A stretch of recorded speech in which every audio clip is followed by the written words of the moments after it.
En numerosos países, miles de mujeres salían a las calles para luchar contra el patriarcado, por la igualdad de género, consiguiendo un éxito de participación. Sin embargo, en los países islámicos no pudieron decir lo mismo. Fíjense en estas imágenes en las que la policía censura y coarta la libertad de aquellas mujeres dispuestas a manifestarse por sus derechos.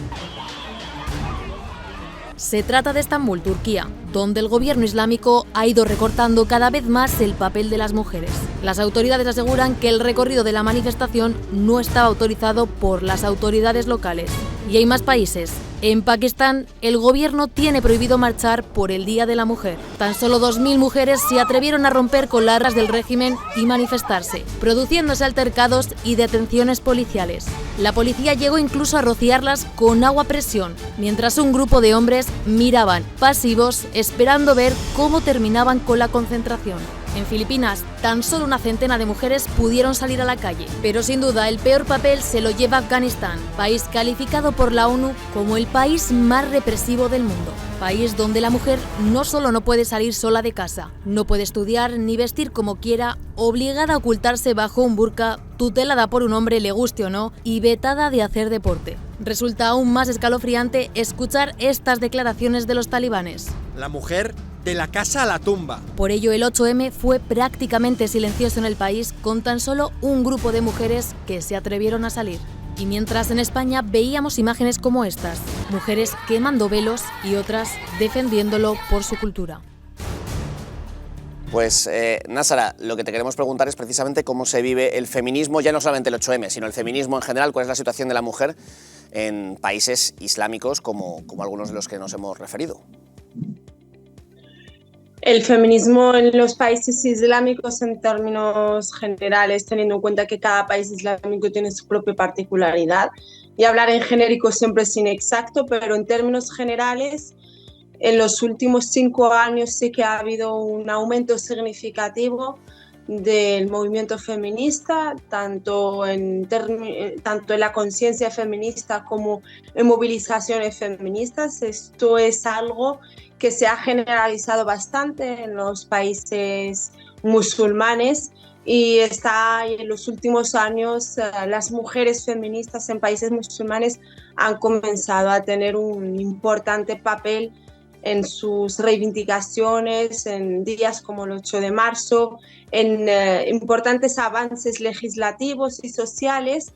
Entonces, todos estos avances que están habiendo y que han empezado a ver en los países musulmanes, donde en los últimos 3 años incluso los derechos de las mujeres y la mujer en cuestión está siendo el epicentro del debate dentro de muchos países musulmanes, lo cual es una muy buena noticia, y sin duda esto se debe a un arduo trabajo que lleva desde hace 6 años de muchísimas feministas que empezaron siendo 2, 3 y ahora mismo son miles de mujeres. Entonces sí que hay un avance importante en cuanto a la concienciación feminista dentro de muchos países musulmanes por parte de las mujeres de estos contextos. Sí es cierto que se encuentran con grandes dificultades por parte de las instituciones islámicas como por parte de la sociedad en general. Sí, Násara, una pregunta.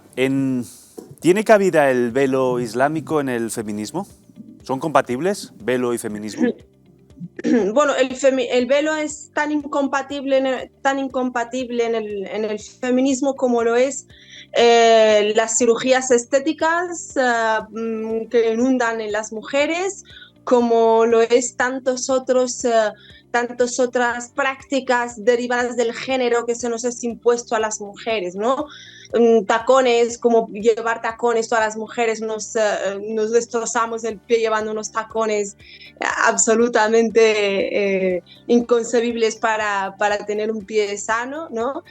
Todo esto no es más que la respuesta del género, y el velo es la respuesta de ese género que se nos impone a las mujeres, y evidentemente el velo es una de esas opresiones que se nos impone a las mujeres, y es totalmente incompatible defenderlo dentro del feminismo. Cuando se defiende la liberación de las mujeres, se defiende en términos absolutos. Liberación es liberarme del velo, es liberarme del yugo patriarcal, es liberarme de la tutela masculina, es liberarme de las vestimentas que se me imponen, independientemente de en qué tipo de sociedad me encuentre. En el caso de la sociedad musulmana, generalmente la vestimenta que se impone son los velos islámicos.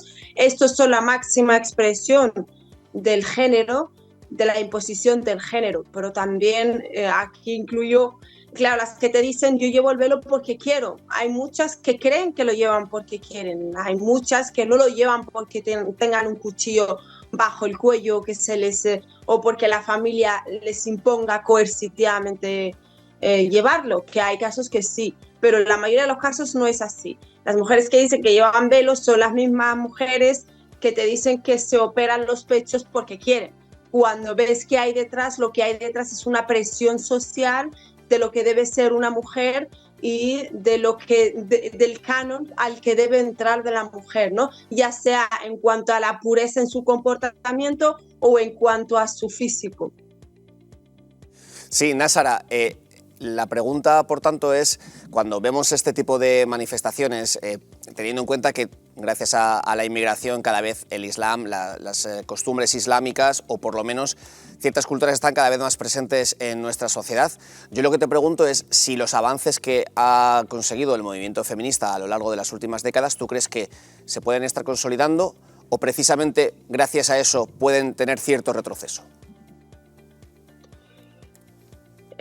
Bueno, vamos a ver, esto es muy complicado de analizar. Hay avances en los países musulmanes, al menos, hay avances en materias legislativas, en muchos derechos. Antes era inconcebible que se pusieran menos en debate los derechos de las mujeres, ahora lo hay incluso en el hermético Afganistán, algo que era impensable hace unas décadas. Pero esto conlleva ciertos retrocesos y sí que estamos viviendo importantes retrocesos en muchos países musulmanes y dentro de la comunidad musulmana en España especialmente hay un retroceso muy importante porque se ha camuflado ahí un falso ideario de identidad, ¿no? Ahora resulta que llevo el velo por identidad, cuando el velo es la representación de la misoginia dentro de nuestras sociedades, ¿no? Es el símbolo representativo de la misoginia dentro de nuestras sociedades y que muchas se estén refugiando detrás de la identidad, del velo como identidad, solo supone un enroscamiento y en el retroceso que se está viviendo en materia de derechos de las mujeres dentro de los contextos de las familias musulmanas, inclusive las que están en España. Pues Násara, muchísimas gracias por tu testimonio y deseamos que en ningún caso haya retrocesos, no solamente hacia la mujer, evidentemente, sino hacia ningún colectivo. Muchísimas gracias de nuevo y buenas noches. Gracias.